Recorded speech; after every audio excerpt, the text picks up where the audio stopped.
Pag-usapan natin ngayon paksa na ito, pinamagatan natin the Holy Spirit, prayer, the Holy Spirit, and the Lord's Supper. Okay?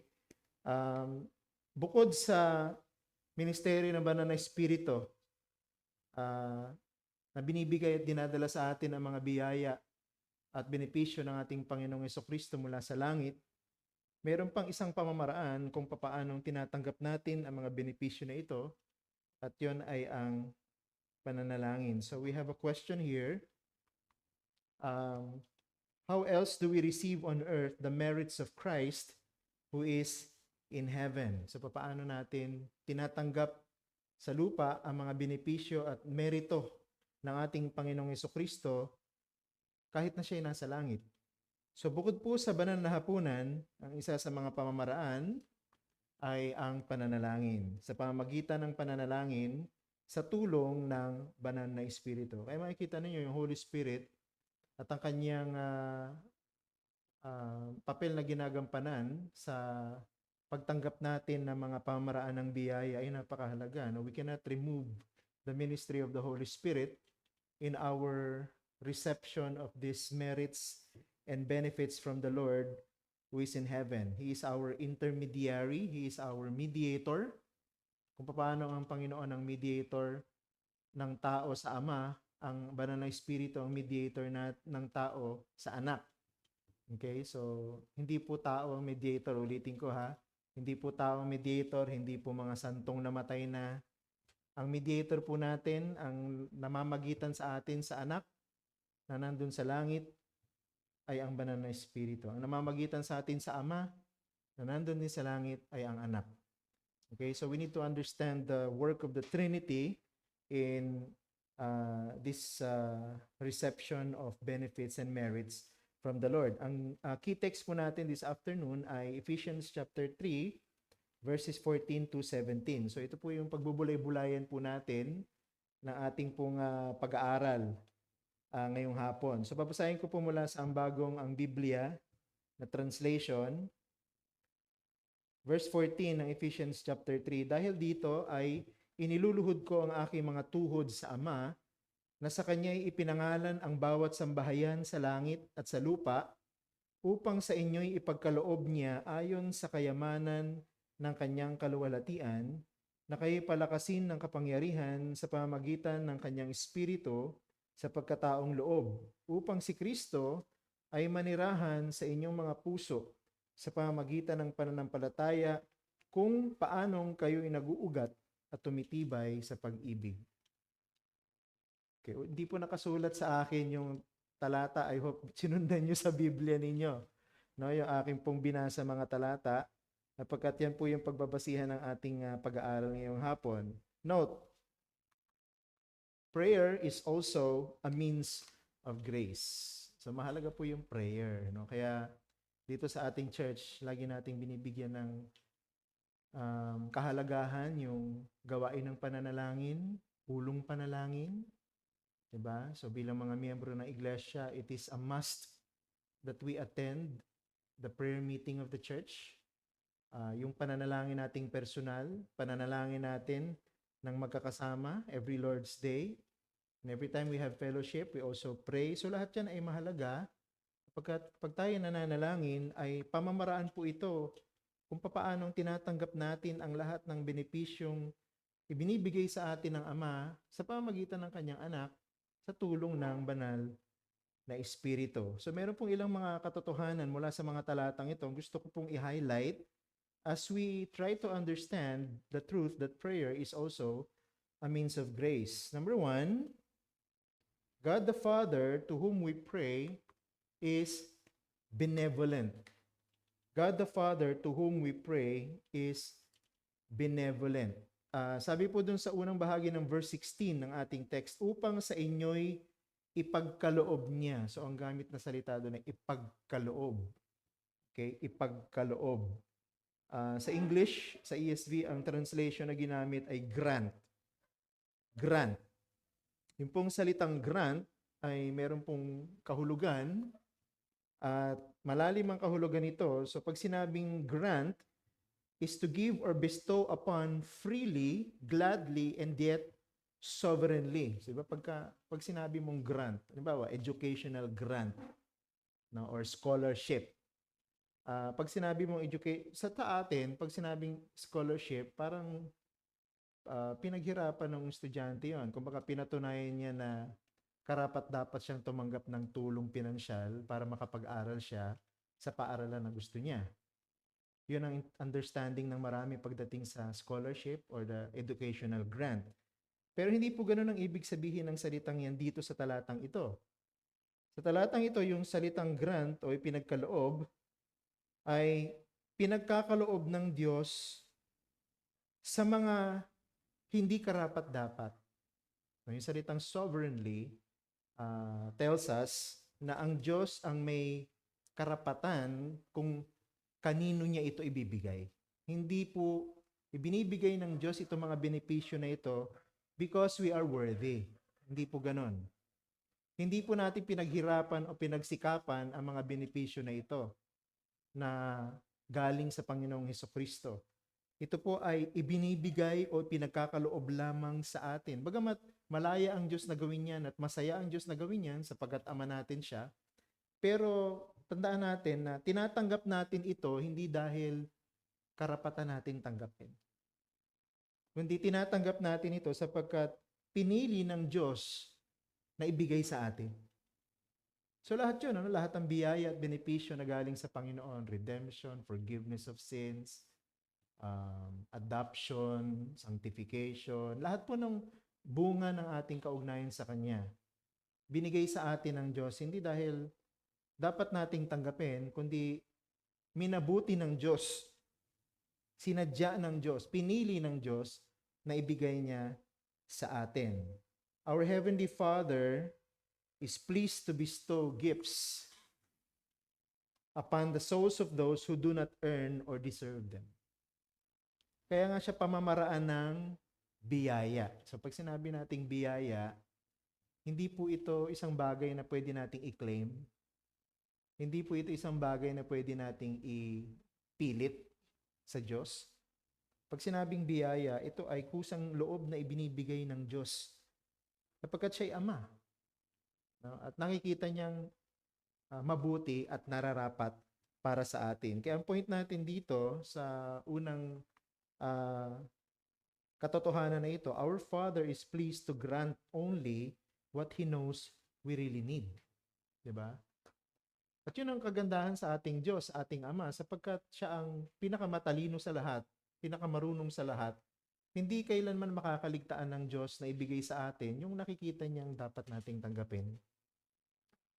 Kaya hindi tayo dapat mag-insist, hindi tayo dapat alam mo yun, yung magpupumilit ng gusto natin, sapagkat alam na ng Diyos kung ano yung nakikita niyang kailangan natin. At yun ang ibinibigay niya sa atin ng kusa, binibigay niya sa atin ng may kagalakan sa kanyang puso, hindi dahil kailangan at pinipilit nating makamit yon, kundi nakikita niyang yun ang best para sa atin.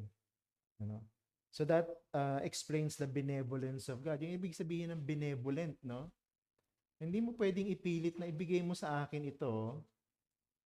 Pag sinabing benevolence, ibinibigay ng kusa sa iyo kasi yun ang gusto nung nagbibigay. So ang Diyos nagbibigay sa atin ng lahat ng benepisyo ng Panginoong Hesus at lahat ng binibigay niya sa atin, kailangan at mapapakinabangan natin. Pangalawang point,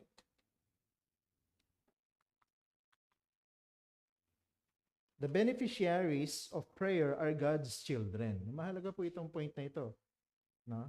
Mahalaga po ito pagdating sa usapin ng pananalangin at pag-usapin ng pagtanggap natin ng biyaya. Yung pong mga tumatanggap, yung tinatawag na beneficiaries of these benefits from Christ, mga anak ng Diyos. Ang sabi po dun sa 16a, upang sa inyo'y, ginamit yung salitang inyo, sa inyo'y ipagkaloob niya. So, ang tinutukoy ni Apostle Paul, dito po sa salitang inyo ay yung po mga believers na bumabasa ng kanyang sulat, mga believers sa Epeso. Diba? Mga members ng church sa Ephesian, o sa Ephesus, may mga Ephesian believers. So sila po yung tinutukoy diyan na inyo. And of course, based on the context of the letter, ito yung mga Christian na member ng church. No? So ito pong mga beneficiaries na tinutukoy dito na pinagkakalooban ng Ama ay ang kanyang mga anak. So God acts on behalf of men or for the benefit of souls on the earth. So itong Diyos na ito, kung tutuusin, walang pakinabang ang Diyos kung gawin niya ito. Nabuhusan tayo ng pagpapala. He will not earn anything from that. He will not get anything out of that. Because God is complete in Himself. No? Hindi niya kailangan ng anuman, hindi niya kailangan ng sinuman. Yet, God is doing this in behalf of us. Ano? So, baga, ang iniisip ng Diyos dito sa kanyang pagpapala sa atin ng lahat ng benepisyo ni Jesus na ating Panginoon ay para sa ating sariling kapakanan, sa ating mga kaluluwa. The Father does not only hear prayers, but grants requests made by His children. Diba? Encouragement yan sa atin. Pag pinag-uusapan natin ng prayer, hindi lang pinakikinggan ng Diyos na ang ating pananalangin, kundi sinasagot ng Diyos ang ating mga pananalangin. Pero dapat natin i-qualify ito, no? Sinasagot ng Diyos ang ating mga pananalangin, hindi dahil sa sincere tayo. Alam mo yun, na basta ipakita mong sincere ka sa Diyos, seryoso ka sa iyong hinihingi, bibigyan ng Diyos yung hinihingi mo sa pananalangin. No. No, hindi po naka-base sa ating sincerity, yung pagsagot ng Diyos sa ating mga panalangin, kundi based sa kanyang sariling kalooban. So we need to understand prayer in that context na ang Diyos ay tumutugon sa ating mga panalangin because yung mga pagsagot sa panalangin na yun ay mag-glorify sa Kanya. Bakit? Sapagkat mai-exalt yung Kanyang pangalan at maipapakita ang sovereignty ng Kanyang kalooban. Ang point natin dito, prayer is a means through which God meets the needs of His children on earth. Kita mo, no? Sabi kasi ng iba, ang Diyos kasi naman malayo yan, no? Masyado siyang banal, masyado siyang lofty. Wala siyang panahon para bumaba sa ating kalagayan at tulungan tayo o samahan tayo sa mga nangyayari dito sa mundo. O baka parang sinasabi niya, ang Diyos ay, andyan lang siya, pero bahala tayo sa sarili natin kung anong discarding gagawin natin dito sa ibabaw ng mundo. Hindi eh. Diba? Sa pamamagitan ng panalangin, ang Diyos ay kumakatagpo, no? Yun yung Tagalog, no? Pinakamaganda. Kinakatagpo ng Diyos ang mga pangangailangan ng kanyang mga anak dito sa ibabaw ng mundo sa pamamagitan ng panalangin. No? Kaya mahalaga yung prayer. So, hindi lang po ito isang ritual. Hindi lang po ito isang optional na activity. Prayer is a means of grace. So, pamamaraan po ito para yung ating kaluluwa ay tumibay, para yung ating pananampalataya ay lumakas sapagkat kinakatagpo ng Diyos ang lahat ng pangangailangan nating spiritual dito sa ibabaw ng mundo sa pamamagitan ng pananalangin. Pangatlo, kayo na lang maglipat, ate, kasi mga ganun pa. The resources available to God's children are limitless. Maganda to. Doon sa unang bahagi pa rin ng verse 16, sabi diyan, tingnan niyo sa inyong mga kopya ng Bible, sa Ephesians 3:16a, sabi diyan, upang sa inyo'y ipagkaloob niya ayon sa kayamanan ng kanyang kaluwalhatian. Tingnan mo yung mga ginamit ng mga word. Big words, no? Superlatives. Kayamanan ng kanyang kaluwalhatian. So Paul was praying for the Ephesians according to God's unbounded means. Ibig sabihin, yung pagsagot ng Diyos sa mga panalangin natin ay ang ating pinag-uusapan dito ay ang kayamanan ng Diyos na walang sukat. At yung kayamanan na yon ng Diyos na walang sukat ay nasa kanyang anak. Yung mga benepisyo at biyaya na galing sa Panginoong Jesucristo ay tinatanggap natin mula sa Diyos at yun ay limitless. Pag sinabing limitless, hindi pwedeng lagyan ng sukat, hindi pwedeng lagyan ng boundary or limitation. Undoubtedly, God can meet all the need that we have. All that we need. Yun ibig sabihin, yung practical implication nun. Kung ang Diyos sumasagot sa ating mga pananalangin ayon sa kayamanan ng kanyang kaluwalhatian, ang ibig sabihin nun, practically, lahat ng kailangan natin bilang Christian sa mundo na ito, kayang ibigay ng Diyos. At handang ibigay ng Diyos. Nakikita niyo po yun? So, maraming Christian nabubuhay ng parang mahirap sa ibabaw ng mundo. Hindi ko po pinag-uusapan yung pera dito, yung kayamanan. Nabubuhay parang siya, parang kulang siya sa equipment, parang masyado siyang basic. Ano mo yun, pag bumibili ka ng sasakyan, motor man yan, or four wheels, may iba-ibang klase yan. Mayroong klase na basic lang. Yung mga kailangan mo lang para biyahe ka at komportable yung biyahe mo. Pero pag meron naman mas mahal na marami pang additional na gadgets, additional features, yung mga extra features. Ganun po yung sinasabi diyan eh. Hindi lang basic yung binibigay sa atin ng Diyos, kundi everything that we need. Bilang isang Christian. Kaya hindi pwedeng sabihin ng isang Christian na kulang eh. Meron akong hinahanap na hindi ko matagpuan sa aking pananampalataya. Parang hindi po kailanman magkukulang ang Diyos. Sapagkat ang panalangin ay pagsagot ng Diyos o pagbibigay ng Diyos ng ating mga pangailangan ayon sa kayamanan ng kanyang kaluwalhatian. Ano yun? Hindi natin kayang ipaliwanag sa sarili nating mga kaisipan, mga salita. Diyos ang pinag-uusapan natin dito at ang kanyang resources, boundless. Ang point natin dyan, God has all we need stored up for us in heaven and they can come to us on earth through prayer.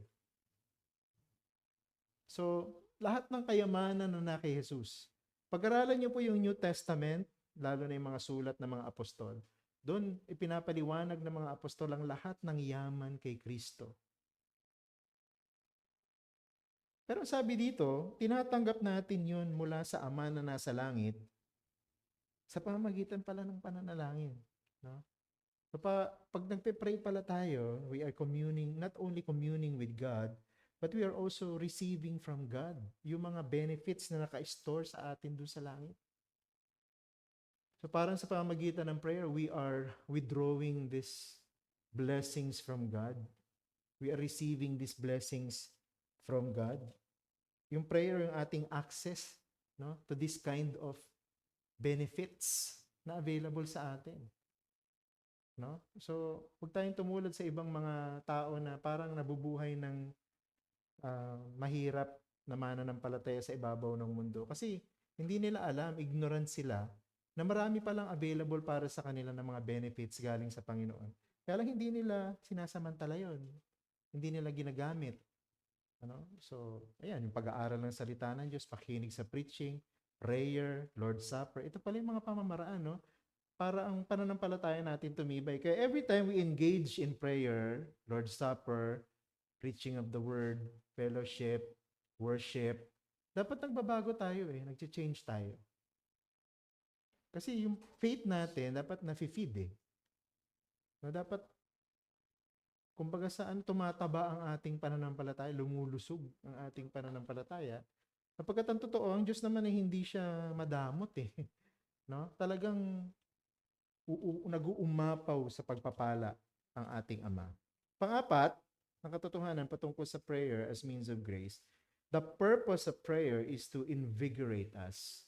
The purpose of prayer is to invigorate us. Doon sa 16b ng ating text, na kayo'y palakasin ng kapangyarihan. Yung word ay palakasin. Now, the word strengthened means to fortify or to energize. Ibig sabihin ng salitang strengthened.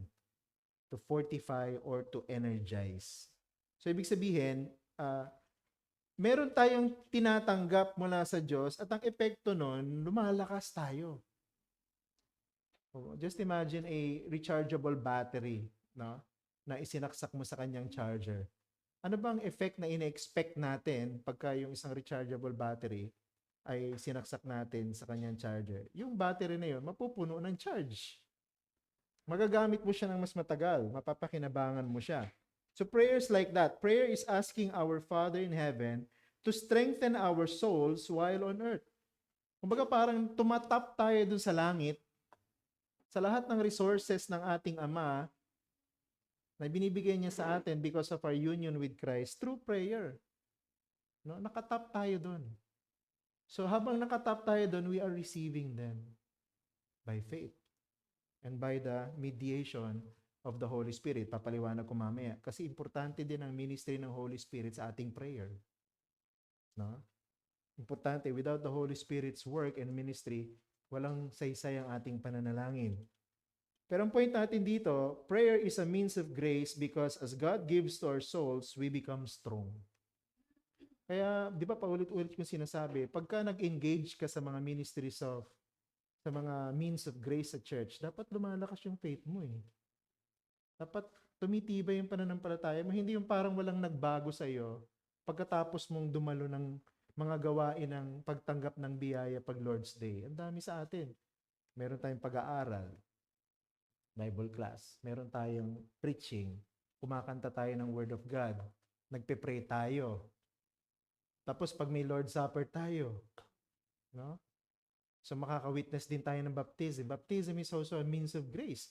So, kumbaga, maraming channels ang Diyos ng pagbuhos sa atin ng blessing para yung faith natin lumakas. Kaya hindi natin pwedeng idahilan na, hindi eh, mahina pa rin yung pananampalataya ko eh. After what? So many years ng pagiging member ng church, yung pananampalataya mo, mahina pa rin. Hindi dapat. Kasi sabi dyan, no? Prayer pa lamang is a means of grace kung saan God gives our souls benefits to become strong. Di ba? So, isa lang sa atin na magsisinungaling. Di ba?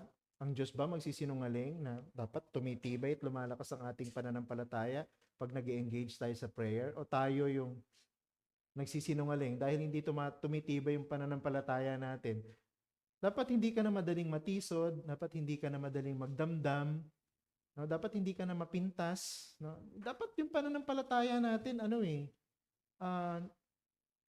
nagdi-develop eh. Tumitibay. Dapat nagmamature ang ating pananampalataya. Pagka po hindi nagmamature yung pananampalataya natin, there is something wrong. Baka may disconnection eh. Diba pagka nag-subscribe ka sa isang internet provider, nagbabayad ka namang monthly, tapos parang wala ka namang connection, ramdam mo na agad eh, tapos magre-reklamo ka na agad, tatawag ka na agad sa technical support, customer service. Bakit hindi ganun yung reaction natin pag yung pananampalataya natin ay parang hindi lumalakas? Bakit hindi tayo nagsisearch? Bakit hindi tayo tumatawag sa Panginoon? Bakit hindi tayo humihingi ng tulong para maayos?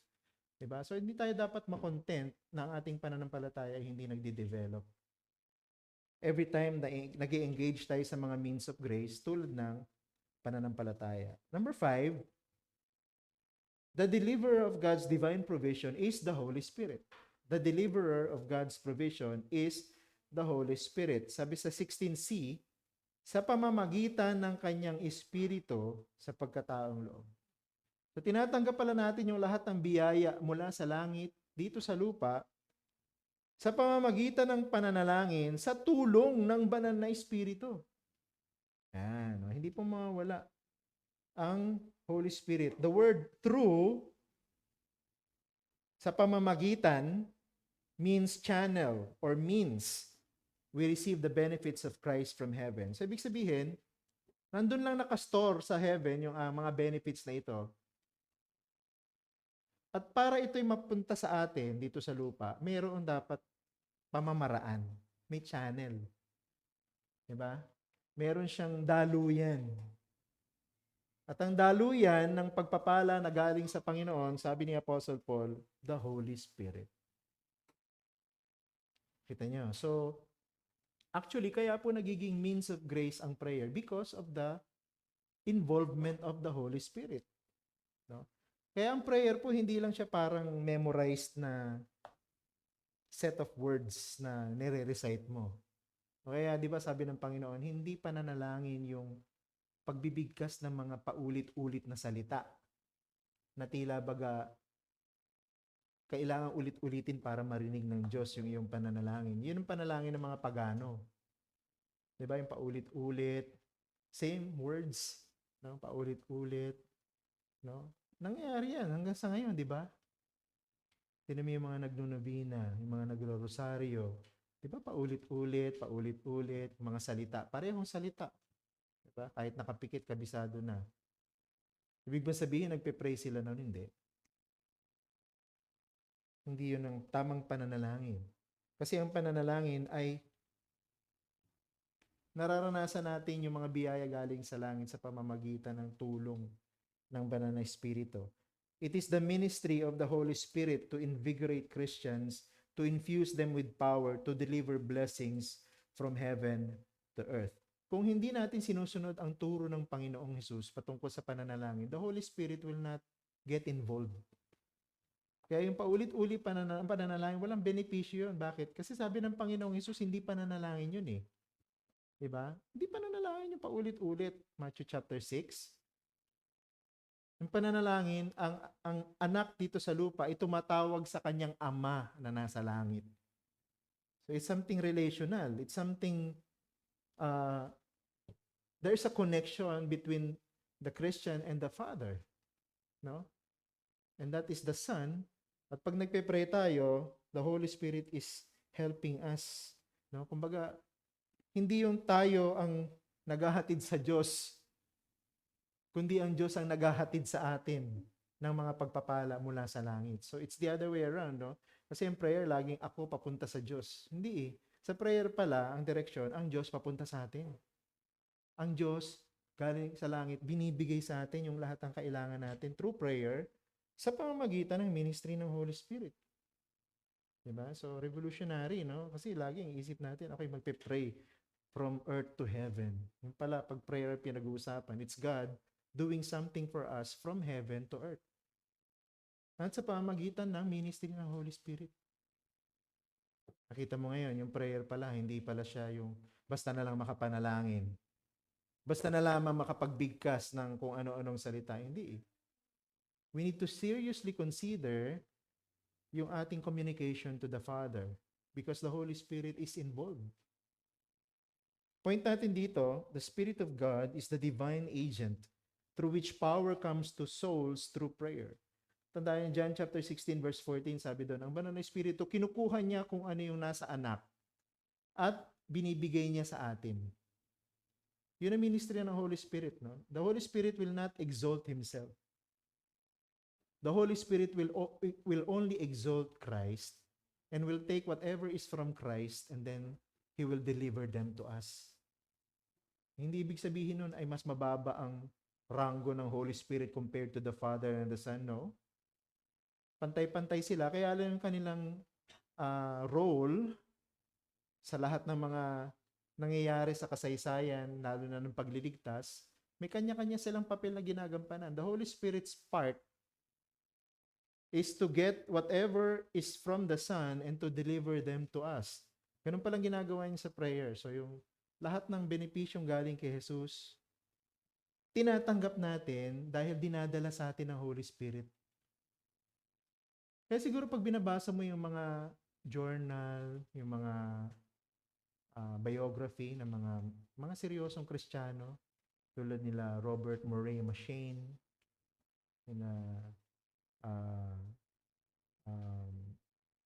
sila George Muller, yung mga ganyang klase ng mga mananampalataya, yung prayer nila iba eh. Yung prayer nila, hindi katulad ng prayer natin. No? Pag i-compare mo yung prayer natin sa prayer nila, parang hindi tayo nagpe-pray eh. Kasi meron silang ganito kalalim na understanding na there is something that goes on between the Christian and Christ who is in heaven.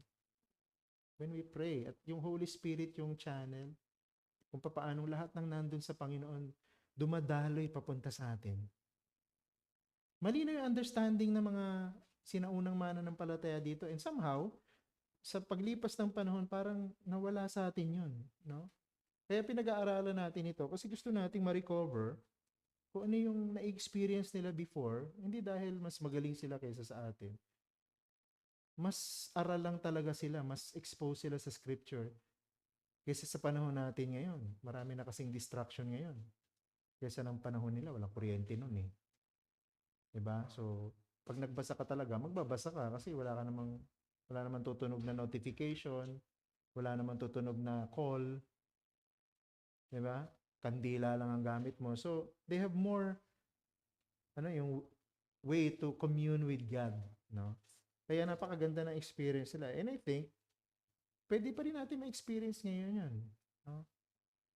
All we have to do is understand this teaching. Number 6, the effect of prayer is to the souls of men. Mahalaga to, no? Verse 16c, sa pamamagitan ng kanyang espiritu sa pagkataong loob. So yung palang pananalangin natin, ang pangunahing naapektuhan yung kaluluwa natin. Hindi yung katawan natin. Kasi pwede nga katawan natin mahina, may sakit, pero yung kaluluwa natin malakas. Di ba? Anong sabi ng Panginoon doon sa mga alagad nung sila ay nasa hardin ng Gethsemane? Di ba? Ang kaluluwa ay gusto na sumunod, pero ang kanilang katawan ay mahina. So, pwede ang katawan ay mahina, pero ang kaluluwa malakas. No? Kaya yung priority ng prayer is to make the soul, which is feeble, the soul is weak and feeble, but can be strengthened with power, be invigorated or infused with strength from heaven. Mahina tayo eh, no? Mahina na yung katawan natin, mahina pa yung kaluluwa natin, yung pananampalataya natin. So, anong kailangan natin? We need this power. We need this strength. We need this infusion of blessings from heaven. Hindi natin madalas pinag-uusapan to bilang reform kasi parang masyadong mystical, parang masyadong charismatic. Hindi eh, no? Hindi po sila ang original niyan, yung mga charismatic, no? Nasa scripture yan eh. Siguro mas na-capitalize lang nila yon doon, pero dapat tayo na-experience din natin yung nagtatap tayo sa heaven through prayer by the ministry and involvement of the Holy Spirit. And because of our connection to God through prayer and to the Son through prayer, napapalakas yung pananampalataya mo, parang sinacharge yung faith mo. Ba't pala ganun ang epekto, no? Then, the soul is priority in the dispensation of the merits of Christ who is in heaven. So, siguro mahalagang i-clarify yon na hindi porket may connection tayo sa heaven through prayer, lahat na magiging okay. Mawawala na yung sakit mo, no? O kaya, yayaman ka. Hindi ganun eh. Hindi po priority ang anything physical and temporary sa usapin na ito. Usapin ng pananampalataya, usapin ng kaligtasan, hindi eh. Kaluluwa. So the same goes with a Christian na meron ng relationship sa Father. Through the Spirit, it is the soul that is being invigorated. No? Yung soul natin ang na-energize. Kaya mahina man yung katawan natin, yung pananampalataya mo matibay. No? So, marami ako naririnig ng mga kwento patungkol dun sa mga bedridden at may mga cancer. Imbis na sila yung i-encourage, sila pa yung nang-encourage. Sila na yung malapit sa kamatayan, sila na yung mahina ang katawan, nakikita mo ng butot balat na. Pero yung mga bumibisita, sila pa yung nang-encourage. Bakit? Kasi malakas yung kanyang pananampalataya. Bakit? Kasi he has all the time in the world to commune with God. At minamaximize niya yon, yung time na yon na meron siya, na kahit na siya nakaratay sa karamdaman na mahina ang kanyang katawan, yung kanyang kaluluwa, pinapalakas ng Panginoon. Dapat ganun pala tayo. Hindi yung parang lagi tayong matamlay na ayoko umattend, nakakatamad, nakakaantok, walang kabuhay-buhay. Hindi ganun. Dapat, okay, siguro, may iika-ika ka siguro kasi masakit ang tuhod mo o kaya alam mo yan, may nararamdaman ka sa katawan mo. Pero pupunta ka pa rin sa church. No? Pupo pa rin doon, makikinig ka pa rin. Kasi yung kaluluwa mo, pinapalakas. Kita mo? Point. Prayer is a means through which the Father grants the Holy Spirit to bring spiritual invigoration to the souls. No? Dapat nakikita natin nangyayari sa atin to na Wow. Hindi na ako katulad ng dati pagkatapos ng Lord's Day na ito. Dapat ganun, di ba, no? Kasi kung totoo lahat itong pinag-uusapan natin, dapat we will never be the same again eh. Hindi ka na katulad dapat ng dati, dapat nag-improve ka, nag-grow ka. Kasi kung hindi, para kang isang sanga na hindi pala nakadugtong sa puno, kaya hindi ka nakaka-receive ng nourishment mula dun sa puno. So, hindi ka magbubunga. Anong ginagawa? Sabi ng Panginoon sa John 15, tinatanggal yung sanga na yun, ginagawang panggatong.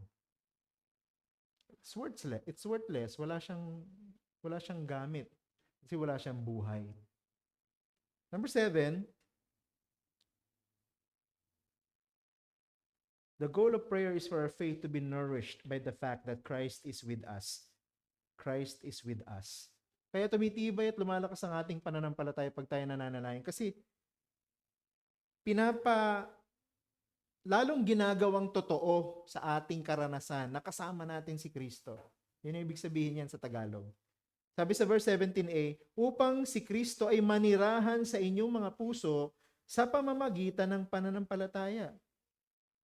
Yung verb na ginamit dito, parang future yung ginamit, upang manirahan. So, dalawang sense ang gusto ko ipakita sa inyo. In one sense, si Kristo, nandito na at naninirahan sa ating mga puso. Christ is already dwelling in our hearts. Marami po mga talata tulad ng Romans chapter 8 verse 10. Pakinggan nyo dito, no? At kung si Kristo ay nasa inyo, take note at kung si Kristo ay nasa inyo, ang katawan ay patay dahil sa kasalanan, ngunit ang espiritu ay buhay dahil sa katuwiran. So si Apostle Paul sinasabi, si Kristo nasa atin. So in a sense, nung tayo naging mananampalataya, Christ is already in our hearts. Kasama na natin siya. Galatians 2:20, ako'y pinakong kasama ni Kristo at hindi na ako nabubuhay kundi si Kristo ang nabubuhay sa akin. Kita mo yan. At ang buhay na ikinabubuhay ko ngayon sa laman ay kinabubuhay ko sa pamamagitan ng pananampalataya sa anak ng Diyos na sa akin ay nagmahal at nagbigay ng kanyang sarili dahil sa akin. And then Colossians 1:27, sa kanila ininais ng Diyos na ipaalam kung gaano kalaki ang mga kayamanan ng kaluwalhatian ng hiwagang ito sa gitna ng mga hintil, na ito'y si Kristo na nasa inyo. Take note, mga tatlong talata lang po ito, pero the Apostle Paul is emphasizing na sa experience natin ngayon on earth, Christ is with us. So in one sense, Christ is with us, kasama natin si Kristo, hindi tayo nag-iisa.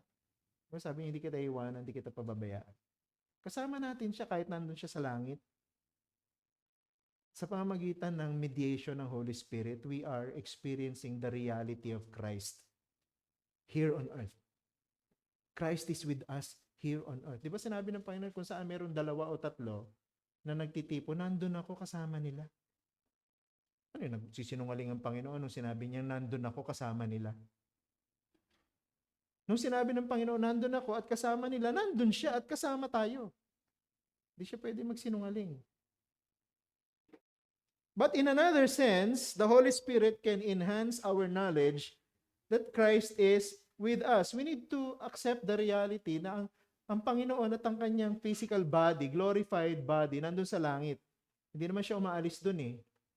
Ang sabi ng Biblia, babalik ulit siya sa huling araw. Pero hanggat di dumadating yung huling araw na yun, mananatili siya sa langit. So ngayon, nasa langit ang Panginoong Hesus. Pero, sa pamamagitan ng banal na Espiritu, pinapaunawa sa ating kasama natin siya. So, kasama natin siya ngayon, pero sa ministry ng Holy Spirit, lagi niyang ini-enhance yung ating knowledge and understanding na kasama natin ang Panginoon. Kasama mo ang Panginoon.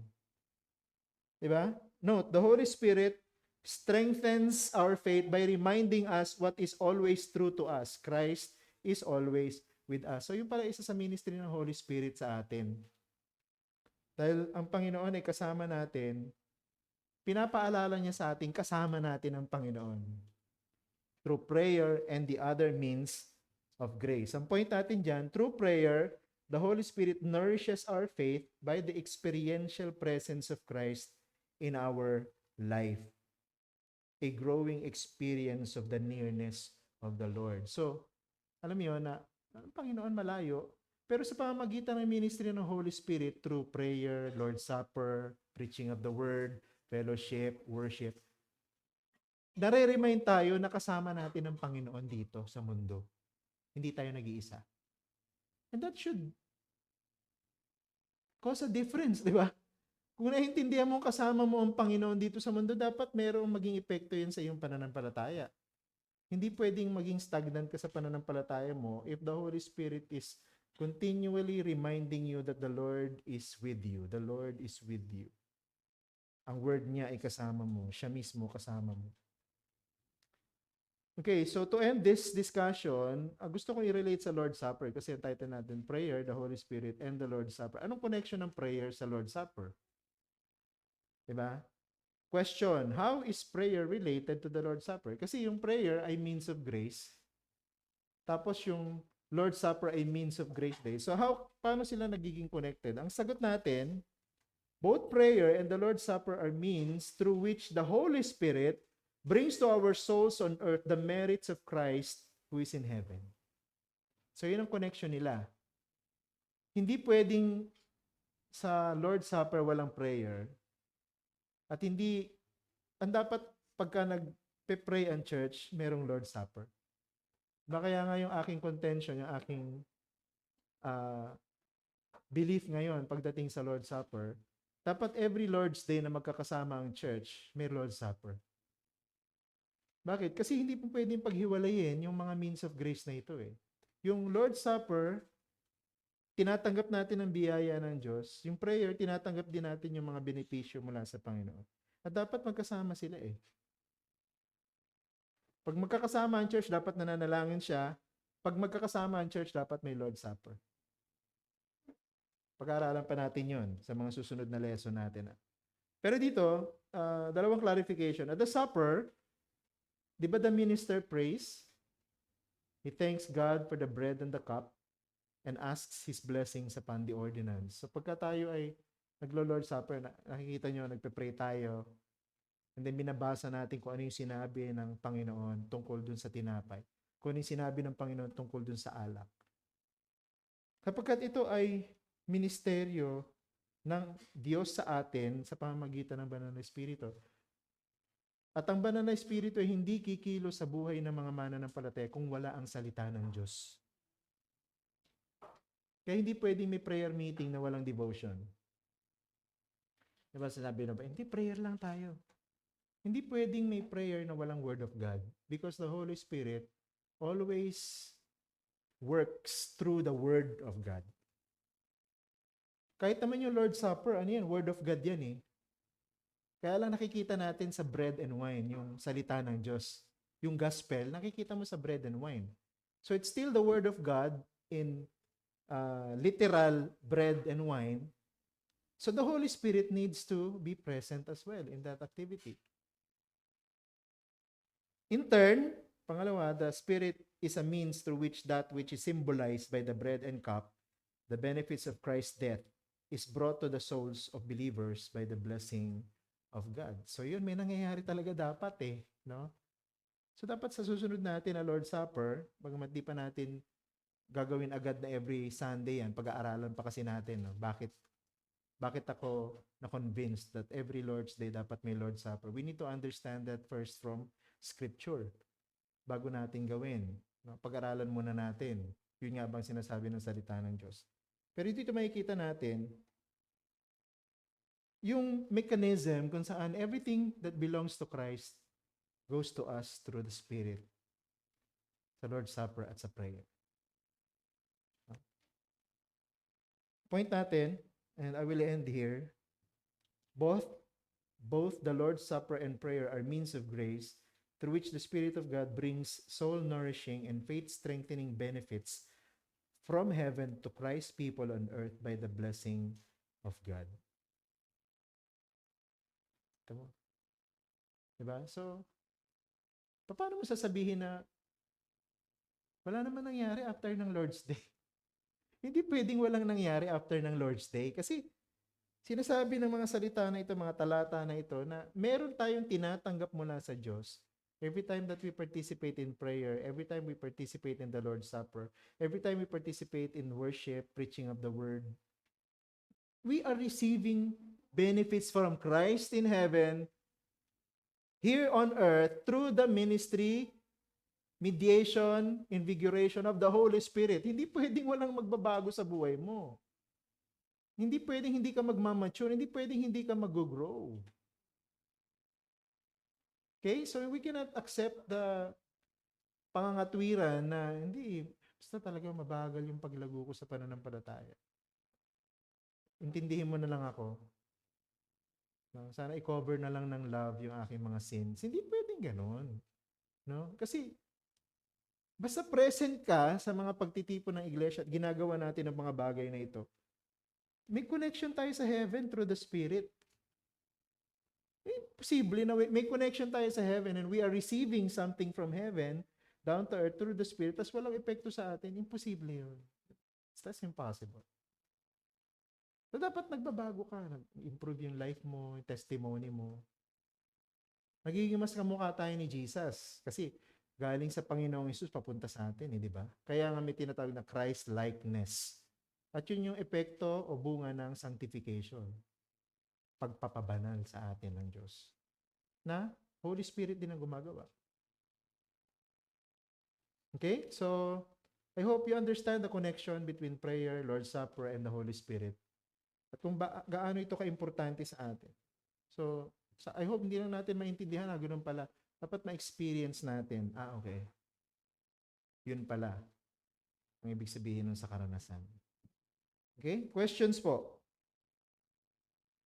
It's end here, 3 p.m. in my watch. Question? Clarification?